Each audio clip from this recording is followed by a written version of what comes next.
नमस्कार, मी डॉक्टर शरद दशरथ. मागील व्हिडिओमध्ये आपण आभा कार्ड व आयुष्यमान कार्ड याविषयी माहिती बघितलेली होती.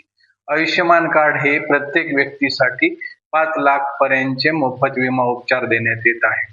पण खेडेगावातील किंवा छोट्या गावातील जे आजी आजोबा आहेत, ज्यांच्याकडे मोबाईल नाहीये, साधा मोबाईल पण नाहीये, अँड्रॉइड तर लांबची गोष्ट आहे, अशांसाठी विमा मिळण्यासाठी काय? तर त्यासाठी जे रेशन कार्ड आहे त्या रेशन कार्ड मध्ये जर त्यांचं नाव असेल आणि ते रेशन कार्ड जर ऑनलाईन दिसत असेल, म्हणजे डिजिटल रेशन कार्ड जर असेल आणि त्यामध्ये जर त्यांचं नाव असेल, तर त्यांना पण 5 लाख रुपयापर्यंतचा उपचार मोफत मिळावा अशी शासनाची योजना आहे. तर या उपचारामध्ये जे शासनाने निर्देशित केलेले आहेत त्याच आजारासाठी फक्त उपचार केले जातात व ज्या हॉस्पिटलमध्ये ते उपचार होतात ते हॉस्पिटल शासनाच्या यादीमध्ये पाहिजे, ही महत्वाची गोष्ट आहे. तर आज आपण बघितलं असेल आभा कार्ड ज्यांनी काढलेलं आहे. मागील व्हिडिओमध्ये आपण आभा कार्ड बद्दल सर्व माहिती दिली होती.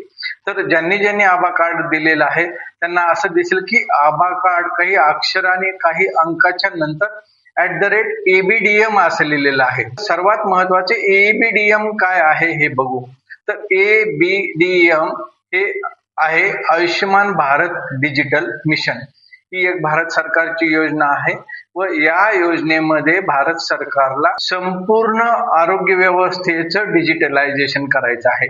म्हणजे संपूर्ण आरोग्य व्यवस्था ही पारदर्शित असली पाहिजे. भारतातूनच नाही तर पूर्ण जगातून कुठूनही डिजिटल प्लॅटफॉर्मवर आपल्याला दिसलं पाहिजे, आपली माहिती दिसली पाहिजे. आपले सर्व हॉस्पिटल्स, आपले सर्व हेल्थ प्रोव्हायडर्स व सर्व रुग्णांची माहिती दिसली पाहिजे. तर रुग्णांसाठी आपण बघितलं आहे की आभा कार्ड आहे. तर आभा कार्ड हे आयुष्यमान भारत हेल्थ अकाउंट आहे. यामध्ये प्रत्येक व्यक्तीची सर्व माहिती, त्याने घेतलेले उपचार, त्याचे सर्व रिपोर्ट, त्याला चालू असलेले औषधे याबद्दलची माहिती दिलेली आहे. आभा कार्ड ही एक ABDM चीच ब्रँच आहे. तर ABDM जे आहे आयुष्यमान भारत डिजिटल मिशन, यामध्ये 4 भाग आहेत. पहिला भाग आहे आभा कार्ड. हा आभा कार्ड हा प्रत्येक व्यक्तीला दिला जातो व यामध्ये त्या व्यक्तीची पूर्ण माहिती, आरोग्याची माहिती, तसेच त्याचे सर्व रिपोर्ट्स, त्याला चालू असलेले उपचार याबद्दल माहिती दिलेली असते. दुसरा भाग आहे ABDM चा हेल्थ फॅसिलिटी रजिस्ट्रेशन.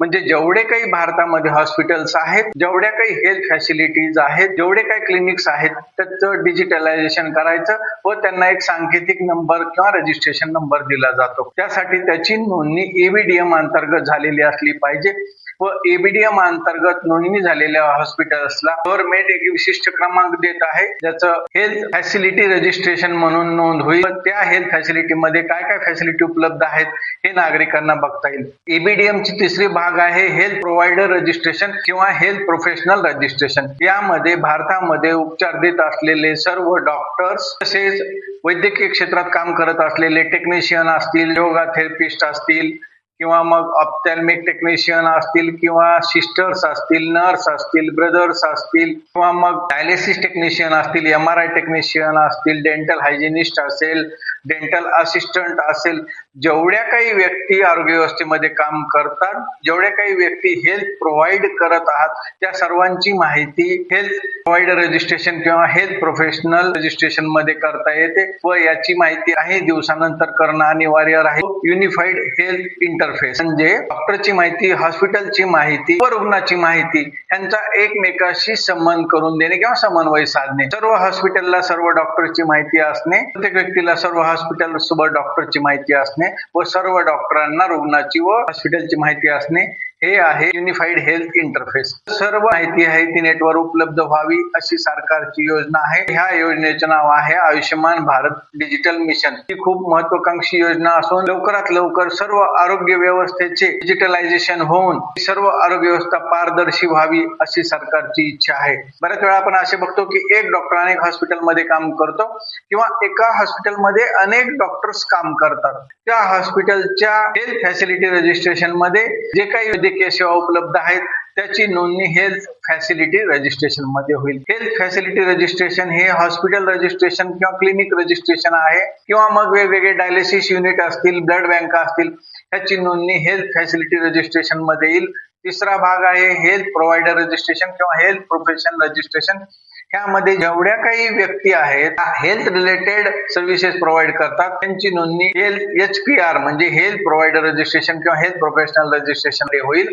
आणि ह्या सर्वांचा समन्वय युनिफाईड हेल्थ इंटरफेस UHI यामध्ये होईल. तर अशा प्रकारे आपण बघितलं ABDM ही एक खूप मोठी योजना आहे, आयुष्यमान भारत डिजिटल मिशन. यामध्ये सर्व वैद्यकीय व्यवसायाचे डिजिटलायझेशन करून आभा कार्ड रुग्णांसाठी, HPR डॉक्टर आणि इतर व्यक्तींसाठी, हेल्थ फॅसिलिटी रजिस्ट्रेशन हे हॉस्पिटल्ससाठी व युनिफाईड हेल्थ इंटरफेस म्हणजे ह्या सर्वांचा समन्वय साधण्यासाठी उपयोगी आहे. तर हे 4 भाग ABDM चे आहेत. तर ज्या हॉस्पिटलनी रजिस्ट्रेशन हेल्थ फॅसिलिटी रजिस्ट्रेशन मध्ये केलेलं नसेल त्यांनी लवकरात लवकर त्याचं रजिस्ट्रेशन करून घ्यायचं आहे व ज्या डॉक्टरांनी त्यांचं रजिस्ट्रेशन हेल्थ प्रोव्हायडर रजिस्ट्रेशन किंवा हेल्थ प्रोफेशन रजिस्ट्रेशन मध्ये केलेलं नसेल त्यांनी ताबडतोब त्यांचं रजिस्ट्रेशन करून घ्यायचं आहे. म्हणजे आपण डिजिटल प्लॅटफॉर्मवर उपलब्ध होऊ व जास्तीत जास्त लोकांपर्यंत आपण काय उपचार करतो, आपण काय फॅसिलिटी देतो याची माहिती भारतातच नाही तर पूर्ण जगातील सर्व लोकांना माहित होईल व आरोग्य व्यवस्थेमध्ये एक पारदर्शीपणा येईल. धन्यवाद.